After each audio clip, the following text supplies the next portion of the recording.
From making headlines for heckling a professor to walking to a hookah cafe and asking them to shut their hookah services, the DUSU, Delhi University Student Union president, is stirring up controversy across campus. Hello and welcome to The Print. I'm Sagrika Kissu, and right now with me is Ronak Khatri, Delhi University Student Association president from NSUI, who has been making headlines for his rowdy behavior, for his rowdy aggressive behavior. पहला सवाल ये है मेरा आपसे कि whenever somebody talks about you, social media presence आपकी काफ़ी strong है, आपके ऊपर news articles भी आए हैं about the, I use the word heckling because उसमें लिखा है you heckled a professor, and then एक और आपका social media video बहुत viral हुआ था जहाँ पे you walked into a hookah cafe and asked them to shut the hookah services. So एक ऐसा कंट्रोवर्सी हो गया कि ये जो अभी डूसू का प्रेसिडेंट है, ये कहीं भी जाके किसी को भी कुछ भी बोल देता है, दाड़ा मार देता है, एक राउडी बिहेवियर है. तो इसके बारे में पहले आप क्या कहना चाहोगे? जो सभी राउडी बिहेवियर की आपने बात करी, एग्रेसिवनेस की आपने बात करी, तो एग्रेसिवनेस जो गलत काम हो रहा है उस गलत काम के ऊपर एक बिहेवियर जो सामने आता है. अब आप कोई गलत चीज़ देखोगे और उसके ऊपर आपको गुस्सा ना आए तो इसका मतलब आपकी जो अंतरात्मा है वो जिंदा नहीं है. अब आप 15 साल के किसी स्टूडेंट को, बच्चे को वहाँ हुक्का पीते हुए देखोगे तो गुस्सा आना लाजमी है. किसी प्रोफेसर का सीट पर बैठ के पेपर कंडक्ट ना कराना, स्टूडेंट से हमेशा गलत बिहेवियर के साथ बात करना, साथ ही साथ ड्रिंक करके सीट पे बैठना, अगर इस चीज़ों को देखते हुए भी अगर किसी स्टूडेंट को या किसी लीडर को गुस्सा नहीं आएगा तो मेरे ख्याल से वो ज़मीर जिंदा ही नहीं है. कि जो क्रांतिकारी या जो एक ऐसी भाव है जो भगत सिंह जी को हम जैसे आइडल मानते हैं, गलत के खिलाफ आवाज़ उठाना, तो इसको मैं गलत के खिलाफ आवाज़ उठाना कहूँगा रादर देन के बिहेवियर हमारा एग्रेसिव है. NSUI ने कम बैक किया 7 साल के बाद. बिल्कुल ठीक है, NSUI को देखा जाता था या तो वाइस प्रेसिडेंट, सेक्रेटरी, इधर ही पोस्ट पर रहता था. अब प्रेसिडेंट NSUI का है.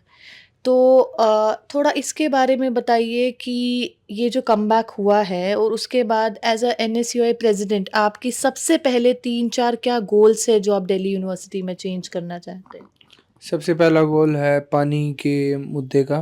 दिल्ली यूनिवर्सिटी में पीने तक का पानी नहीं है. ये बहुत बड़ा इशू और कंसर्न है कि स्टूडेंट्स को एक्सेसिबल ही नहीं है वो क्लीन ड्रिंकिंग वाटर के. तो उसके लिए अभी हमने कई कॉलेजेस में, जैसे पीछे जाकिर हुसैन कॉलेज में नए RO फिल्टर्स लगे हैं, ऐसे मैक्सिमम कॉलेजेस में है. हमने स्टूडेंट यूनियन को एक्टिव किया है क्योंकि हर कॉलेज में हम एक टाइम पे नहीं जा सकते. तो स्टूडेंट यूनियन की मीटिंग भी आज भी कंडक्ट की और पीछे भी चलती आ रही है. उनको एक्टिव करवा के पहले उनके थ्रू उस चीज़ को हमने क्लियर कराने का प्रयास किया है. उसके बाद जो इशू है वाईफाई का, वाईफाई हर कॉलेज का right to internet is a basic fundamental right. उसके बाद जो हमारा तीसरा इशू रहेगा वो है ACs का. हर क्लासरूम में हमारी AC लगवाने की मांग रहेगी. AC लगवाने की क्यों मांग रहेगी? आप किसी भी एडमिन ऑफिस में चले जाएं, आपको वहाँ AC मिलेगा, पर आप किसी भी स्टूडेंट क्लासरूम में चले जाएंगे DU के अंदर तो 2-3 कॉलेजेस के अलावा जैसे SRCC हंसराज और एक Guru Gobind Singh Khalsa college of commerce, इन तीनों कॉलेज के अलावा किसी भी कॉलेज में AC की सुविधा नहीं है, जो कि गर्मी में मूलभूत सुविधा हो चुकी है. आज के टाइम पे स्टूडेंट्स पढ़ नहीं पाते, टीचर पढ़ा नहीं पाते और एट दी एंड सफ़र करता है स्टूडेंट, उसकी पेरेंट्स और उसके एजुकेशन पे. तो उस चीज़ को हमने रेक्टिफाई और सुधार करना है. 6-7 महीने का टेन्योर बचा है. इस टेन्योर में हमारा प्रयास रहेगा जो चीज़ें आपसे भी डिस्कस की इसको हम लोग एट दी एंड करवा के यहाँ से जाएंगे. नेशनल पॉलिटिक्स को लेकर कुछ एम्बिशंस है? क्योंकि हमेशा देखा जाता है कि स्टूडेंट पॉलिटिक्स जो होते हुए एक लॉन्च पैड होता है नेशनल पॉलिटिक्स के लिए. बिल्कुल, आगे चल के पॉलिटिक्स करना मकसद नहीं है, सेवा करना मकसद है. जो क्षेत्र की प्रॉब्लम रहेगी उनके खिलाफ भी आवाज़ उठाएंगे. जिन पार्टी को अगर हमारा कंसिडरेशन ठीक लगेगा, हमारी आवाज़ ठीक लगेगी तो निश्चित तौर पर आगे चल के चुनाव लड़ेंगे.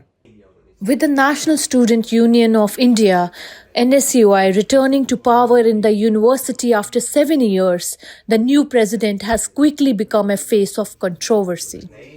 Khatri's brand of student politics is straight out of a South Indian movie featuring a swashbuckling masculine hero who uses aggressive, high visibility, high volume crackdown to bring change. and Khatri ticks all the boxes. He's assertive, speaks with a bold Haryanvi tinge in his Hindi, and is constantly flanked by a lobby of half a dozen men. However, he has his critics, mostly from the opposition student wing, ABVP.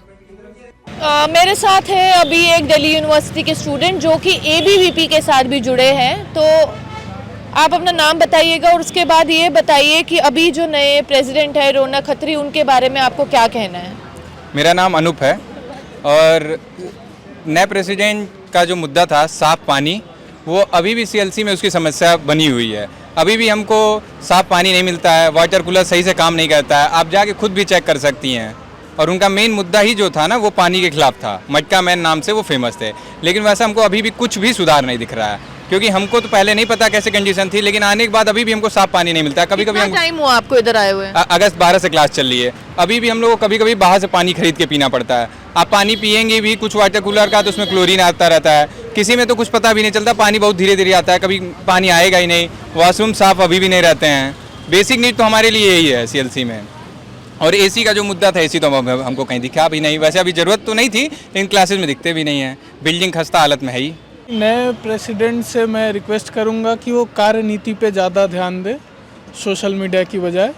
खैर social media पे अपने कार्य को दिखाना भी सही है, परंतु जो कार्य एक प्रेसिडेंट के अपेक्षित है, एक प्रेसिडेंट जो एक अध्यक्ष से अपेक्षा होती है छात्रों की कि वह सारे कार्य करे, तो हम उनसे यही मांग रखेंगे कि वह कार्यनीति पे ध्यान दें। आपका नाम? मेरा नाम शुभम है। किस फैकल्टी से? मैं campus law centre first year से।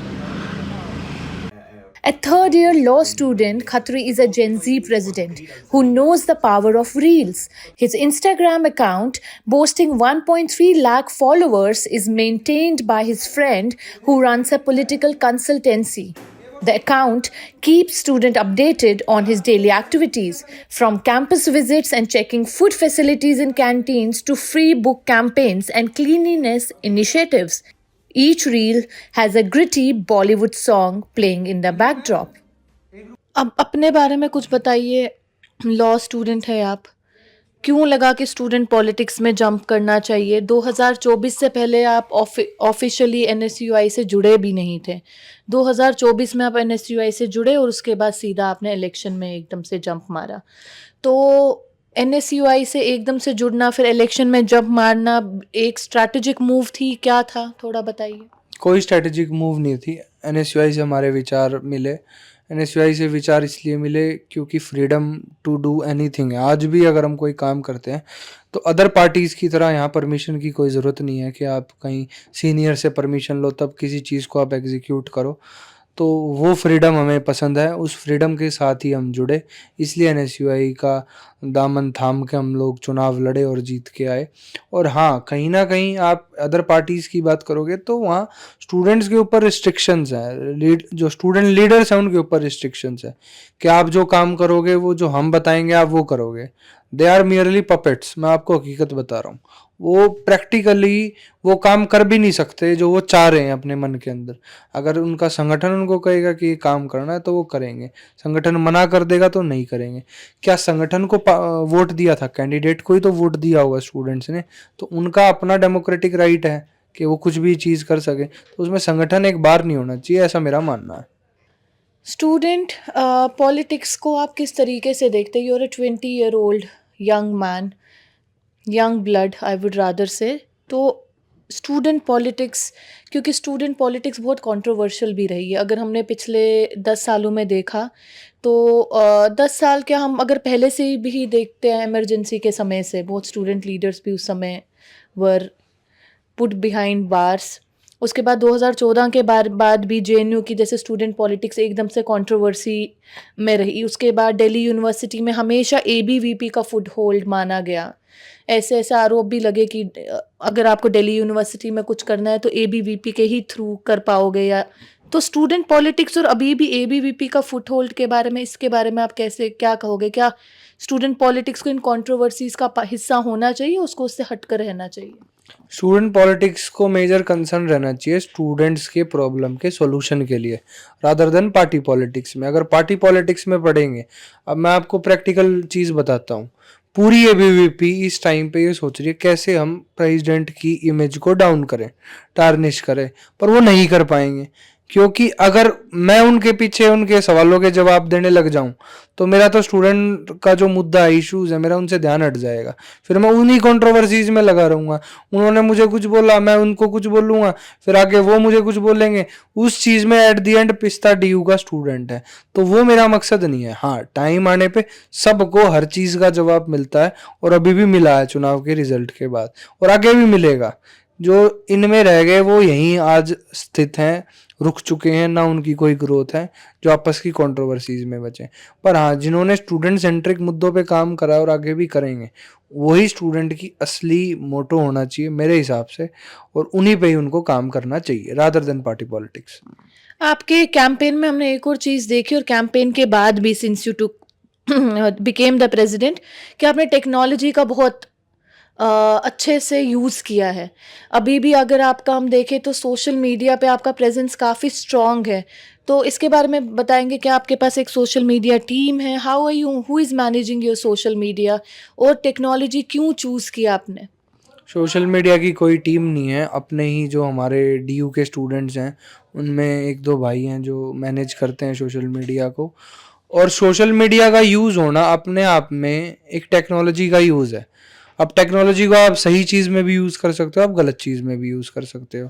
अब हर स्टूडेंट जब फ़ोन यूज़ कर रहा है तो उनसे अप्रोच करने का कोई इजी मीडियम हो ही नहीं सकता। डीयू के स्टूडेंट के इलेक्शंस में बहुत कम टाइम हमें मिलता है कैंपेनिंग के लिए, और उस कैंपेनिंग में हर स्टूडेंट तक रीच पर्सनली पहुंचना इम्पॉसिबल है। आप 1.5 लाख स्टूडेंट्स को 5 दिन के अंदर कवर ही नहीं कर सकते। For that you need a medium, और वो मीडियम सोशल मीडिया था।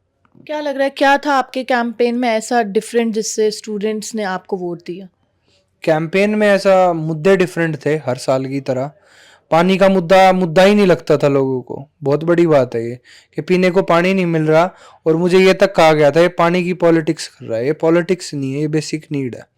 स्टूडेंट को अगर पानी भी नहीं मिल रहा जिसकी वो पैसे दे रहा है, तो उससे ज़्यादा बुरी हालत दिल्ली विश्वविद्यालय की क्या हो सकती है।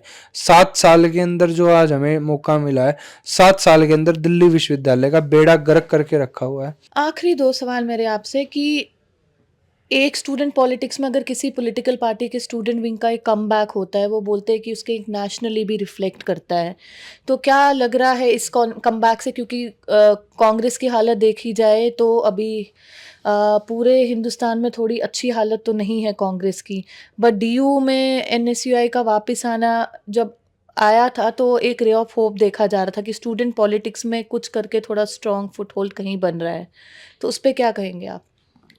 कांग्रेस कमज़ोर है तो हम कांग्रेस के सिपाही हैं, तो कांग्रेस को उठाएंगे। पूरे देश के अंदर आने वाले समय में कांग्रेस की जो विचारधारा है, जो आइडियोलॉजी है, जो सेंट्रिक मुद्दे हैं, चाहे वो किसानों के हों, चाहे वो यूथ के हों, चाहे वो वुमेन एम्पावरमेंट के हों, उसको हम लोग लेकर जाएंगे। और पूरे देश के अंदर आने वाले समय में निश्चित तौर पर बदलाव देखने को मिलेगा, और आने वाले समय में कांग्रेस की सरकार देश में बनने जा रही है, ये मैं आज आपके चैनल के माध्यम से बता दूं। आखिरी सवाल, अगले 10 साल में आप अपने को कहाँ देखते हैं? आने वाले 10 साल में अपने आप को कहाँ देखते हैं? लोकसभा सांसद देखते हैं। बिल्कुल आगे चल के उसका प्रयास करेंगे।